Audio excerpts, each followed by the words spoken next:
नमस्कार पिला माने तमे माने केमिति अछो भलो अछो हां मु भी बहुत भलो अछि। तो पिला माने आज आमे कोन करिबा आज आमे तम चतुर्थ श्रेणी रो आम विचित्र विश्व बही रो तृतीय अध्याय को टिके जिबा कोन सब रहिछि सेई गुडा को टिके आज आमे आलोचना करिबा। तो पिला माने आमे पूर्ववर्ती क्लास रे कोन सिखिथिले आमे जानिथिले जे विभिन्न प्रकार पक्षी माने अछंती से पक्षी मानकर पंजा केमिति थाए थंट केमिति थाए से मानकर खाद्य अभ्यास किपरि से गुडा को आमे आलोचना करथिले। तो चलो देखिबा कोन सब रहिछि।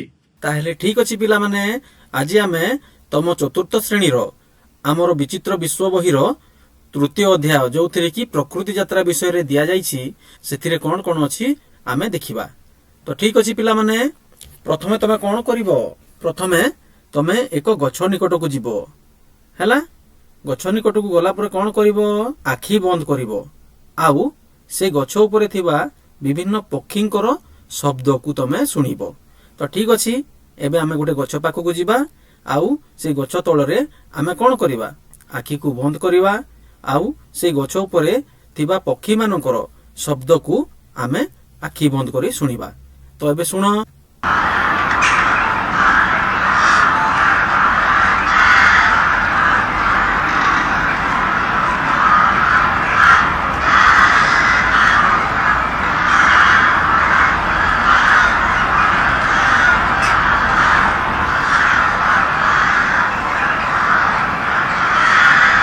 तमे एबे कोन करिवो आखी खोलिबो आउ आखी खोली सारला परे कोन करिवो गोटिए मात्र पक्षी ऊपर ध्यान देबो।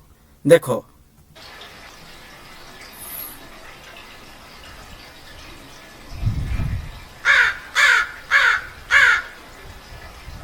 ठीक अछि पिला माने एबे गोटे पक्षी को देखिलो तो एटा की पक्षी थिला एटा काऊ थिला। तो तमे माने एबे कोन करिवो एई पक्षी किपरि गति करे कौन खाए ओ केउठी बसे। तो देखो एई पक्षी किपरि गति करूछि देखिलो काऊ पक्षी किपरि गति करूछि तमे देखो हैला उड़ी उड़ी जाउछि ना। ठीक अछि एबे देखो से कौन खाए काऊ पक्षी कौन खाउछि दाना खाउछि विभिन्न प्रकार शस्य को से खाउछि। देखो काऊ पक्षी केमती खाउछि हैला केउठी बसे देखो काऊ पक्षी केउठी बसिछि हाँ काऊ पक्षी गछ डाल रे बसिछि। तो पिला माने वर्तमान मु तुम मानकु गोटिए डायरी प्रस्तुत करिया पई सिखेइबी। तो आमे डायरीटा को देखिबा केमती तयारी करा हिछि आउ से डायरी रो ना हबो मो पक्षी डायरी। से मो पक्षी डायरी रे कोन कोन रहिबो तमे माने देखो प्रथमे रहिबो तम मानकर ना आउ रहिबो तारीख ठीक अछि तापरे आउ कोन रहिबो गोटे पक्षी को आमे नबा से पक्षी रो कोन कोन रखिबा ए डायरी रे देखिबा तार बाह्य रूप बाहरु ये केमिति देखा जाउछि सेही जिंसटा को आमे एठी लेखिबा। तो देखो यार मुंडर रंग ए जो काऊ पक्षी अछि यार मुंडर रंगटा केमिति देखा जाउछि पिला माने कला रंग देखा जाउछि नि कि। तो एथिरे मुंडर रंग ता साइड रे आमे लिखिबा कला जेहेतु तार मुंडर रंग कला सेति पई मुंडर रंग साइड रे लिखिबा कला। तापरे तार पछ साइड रे जो लांज अछि से पछ साइड रो रंग केमिति अछि पिला माने हां कला अछि।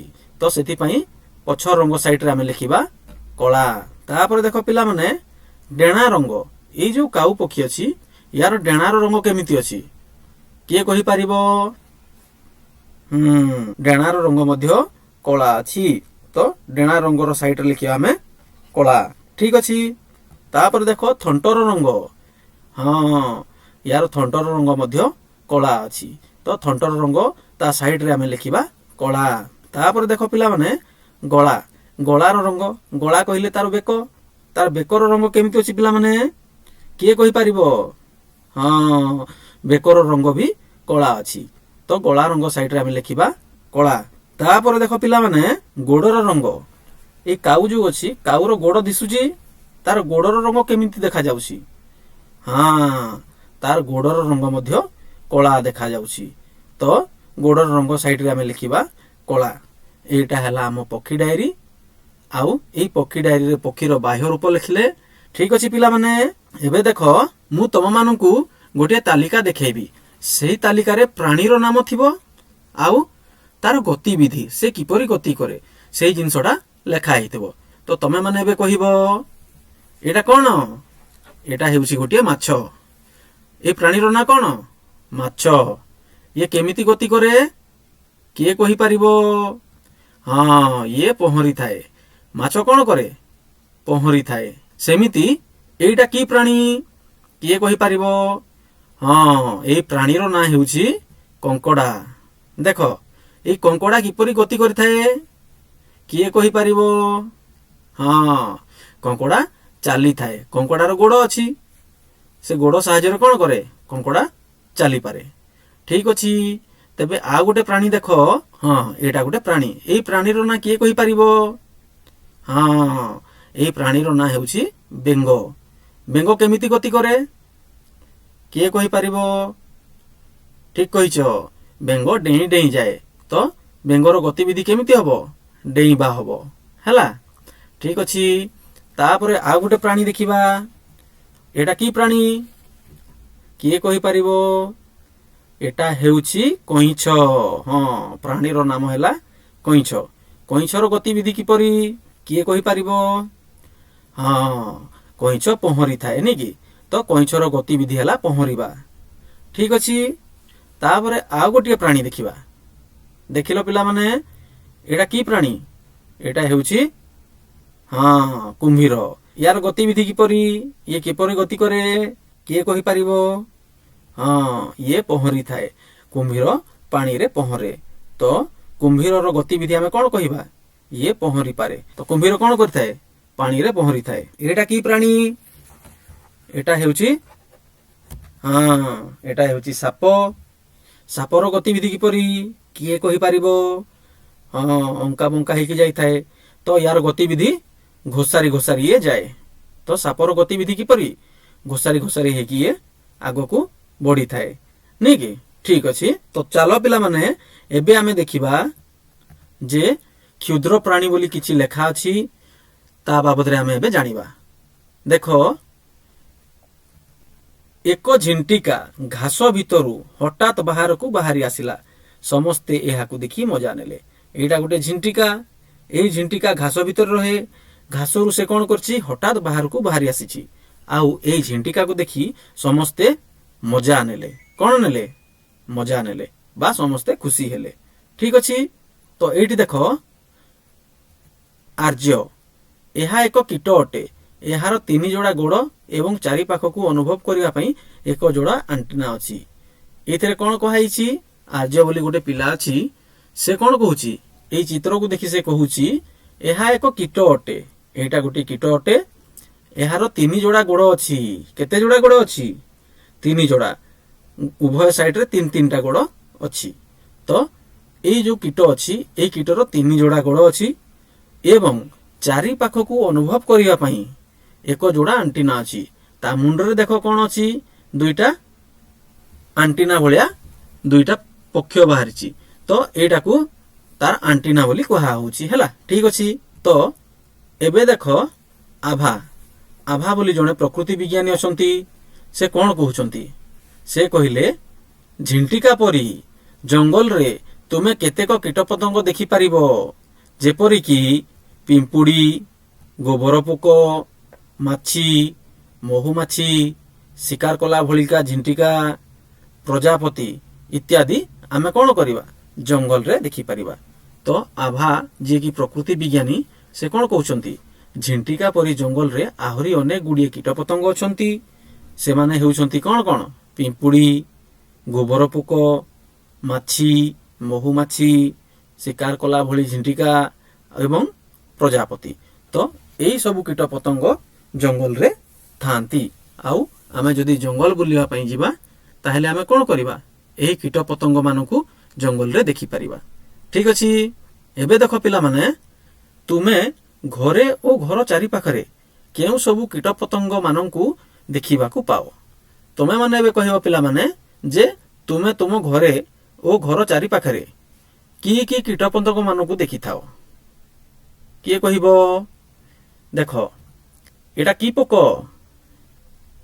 ଏଟାକୁ ନିଆଁ ପୋକ କୁହାଯାଏ। ଏହି ପୋକକୁ ଖାଲି ପାଦରେ ମାଡ଼ିଦେଲେ ନିଆଁ ଜଳିଲା ଭଳିଆ ଲାଗେ, ସେଥିପାଇଁ ୟାକୁ କୁହାଯାଏ ନିଆଁ ପୋକ।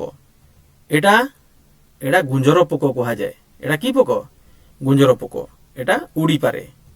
ଏଟା ହେଉଛି ମଶା। ମଶା କ'ଣ ଖାଏ?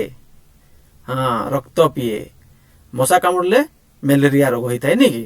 ଏଟା ହେଉଛି ମଶା। ଏଟା ବି ଘର ପାଖରେ ଥାଏ, ଘର ଭିତରେ ବି ଥାଏ, ଘର ବାହାରେ ବି ଥାଏ। ଆଉ କ'ଣ ଅଛି ଦେଖ ପିଲାମାନେ? ଏଟା ହେଲା କଙ୍କି। କଙ୍କି କ'ଣ? ଏରୋପ୍ଲେନ ଭଳିଆ ଇଏ ଉଡ଼ିଥାଏ। ଦେଖିବାକୁ ବହୁତ ସୁନ୍ଦର ଲାଗେ ନା? ଠିକ ଅଛି। ଆଉ କ'ଣ ଅଛି ପିଲାମାନେ? ଦେଖ, ଏଟା ହେଲା ପିମ୍ପୁଡ଼ି। ଆଉ ଇଏ କାମୁଡ଼ି ଦେଲେ ବହୁତ ଜୋରରେ କାଟେ, ତ ଏଟା ହେଉଛି ପିମ୍ପୁଡ଼ି। ଏଇ ପିମ୍ପୁଡ଼ି ମଧ୍ୟ ଘର ଭିତରେ ଥାଏ, ଘର ବାହାରେ ଥାଏ, ନାଇଁ କି? ଆଉ କ'ଣ ଅଛି ପିଲାମାନେ? ଦେଖ, ଏଟା ହେଉଛି ପଙ୍ଗପାଳ। ୟାକୁ କ'ଣ କହନ୍ତି? ପଙ୍ଗପାଳ। ଇଏ ଯୋଉଠି ଆଲୁଅ ଜଳୁଥିବ ସେ ଜାଗାରେ ଯାଇକି ଉଡ଼େ, ହେଲା। ଆଉ ଇଏ ଫସଲକୁ ନଷ୍ଟ କରିଥାଏ। ଏଟା ବି ହେଉଛି ଗୋଟେ କୀଟପତଙ୍ଗ। ଠିକ ଅଛି। ତ ଏଇଗୁଡାକୁ ଆମେ ଘର ଭିତରେ ଆଉ ଘର ଚାରିପାଖରେ ଦେଖିବାକୁ ପାଇଥାଉ। ଠିକ ଅଛି ପିଲାମାନେ। ତେବେ ଆମେ ଏବେ ଯିବା ଆଉ ଗୋଟେ ଜୀବ ପାଖକୁ। ଏଇଟା କ'ଣ କହିଲ? ଏଟା ହେଉଛି ଅସରପା। ଏଇଟା ବି ଘରେ ଥାଏ। ଦେଖିଛ ଏଇଟାକୁ? ହଁ, ଏଇଟା ହେଉଛି ଅସରପା। ତ ପିଲାମାନେ, ଏବେ ମୁଁ ତୁମମାନଙ୍କୁ କିଛି କୀଟପତଙ୍ଗ ମାନଙ୍କର ଚିତ୍ର ଦେଖେଇବି, ଆଉ ତମେ ସେ କୀଟପତଙ୍ଗ ମାନଙ୍କର ନାଁ କହିବ। ଠିକ ଅଛି। ଦେଖ, ଏଇଟାକୁ ଚିହ୍ନିଛ? କିଏ କହିପାରିବ ୟା ନାଁ କ'ଣ? ୟା ନାଁ ହେଉଛି ପ୍ରଜାପତି। ୟାକୁ ଆମେ କ'ଣ କହୁ? ପ୍ରଜାପତି ବୋଲି କହୁ। ତ ଠିକ ଅଛି। ଏବେ ଦେଖ ପିଲାମାନେ, ଏଇଟା କ'ଣ? ଏଟା ହେଉଛି ପିମ୍ପୁଡ଼ି। ପିମ୍ପୁଡ଼ି କାମୁଡ଼ିଲେ ବହୁତ ଜୋରରେ କାଟେ, ନାଇଁ କି? ଏଇ କୀଟର ନାଁ ହେଉଛି ପିମ୍ପୁଡ଼ି। ବର୍ତ୍ତମାନ ଦେଖ, ଏଇଟା କ'ଣ ପିଲାମାନେ? ୟା ନାଁ କିଏ କହିପାରିବ? ୟା ନାଁ ହେଉଛି କଙ୍କି। ଇଏ ଆକାଶରେ ଉଡ଼ିଥାଏ। ୟାର କେତେଟା ଡେଣା ଅଛି? 4ଟା ଡେଣା ଥାଏ। ଠିକ ଅଛି। ଏବେ ଦେଖ ପିଲାମାନେ, ଏଇଟା କ'ଣ? କିଏ କହିପାରିବ? ଏଟା ହେଉଛି ଝିଣ୍ଟିକା। ଝିଣ୍ଟିକା ସମସ୍ତେ ଦେଖିଛ? ଝିଣ୍ଟିକା ଘାସରେ ଥାଏ, ନାଇଁ କି? ଝିଣ୍ଟିକା କୋଉଠି ଥାଏ? ଝିଣ୍ଟିକା ଘାସ ଉପରେ ବସିଥାଏ। ଏଇ କୀଟର ନାଁ କ'ଣ କିଏ କହିପାରିବ? ଏଇ କୀଟର ନାଁ ହେଉଛି ଗୁଞ୍ଜୁରା। ଏଟା ହେଲା ଗୁଞ୍ଜୁରା ପୋକ, ହେଲା। ଏଇଟା ସମସ୍ତେ ଦେଖିଛ? ଠିକ ଅଛି। ଏଇ କୀଟର ନାଁ କିଏ କହିପାରିବ ପିଲାମାନେ? ଏଇ କୀଟର ନାଁ ହେଉଛି ଅସରପା। ଏଇ ଅସରପା ଘର ଭିତରେ ଥାଏ। ଠିକ ଅଛି। ତ ତମେ ମାନେ ଏଇ ଯୋଉ 6ଟା ଫଟୋ ଦେଖେଇଲି, ସେ ଚିତ୍ର ମାନଙ୍କୁ ଦେଖିକି ତମେ ସେମାନଙ୍କର ନାଁ ଗୁଡ଼ିକ ଠିକ ଠାକ କହିପାରିଲ। ଠିକ ଅଛି ପିଲାମାନେ, ତୁମ ଚାରିପାଖରେ ଥିବା ବିଭିନ୍ନ ଉଦ୍ଭିଦ ଗୁଡ଼ିକର ପତ୍ରକୁ ଦେଖି ସାରଣୀଟିକୁ ପୂରଣ କର ବୋଲି ଏଇଠି କହିଛି।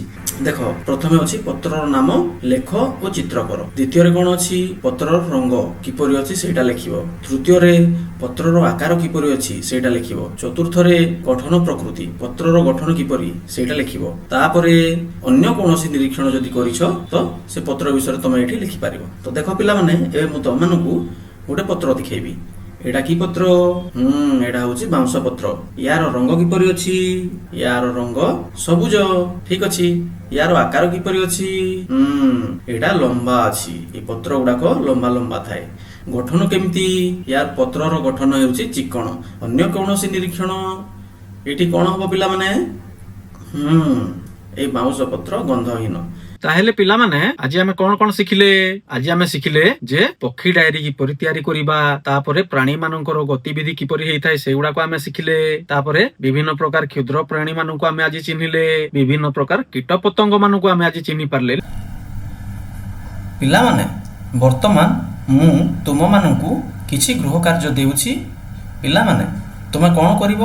ତୁମେ ମାନେ ତୁମ ଘର ପାଖରେ ଦେଖୁଥିବା ଗୋଟିଏ ପକ୍ଷୀର ବାହ୍ୟ ରୂପକୁ ଦେଖି ଏକ ଡାଏରୀ ପ୍ରସ୍ତୁତ କରି ଆଣିବ। ଠିକ ଅଛି ପିଲାମାନେ? ଖୁସିରେ ଶିଖିବା ସମସ୍ତଙ୍କର ଅଧିକାର। ନମସ୍କାର।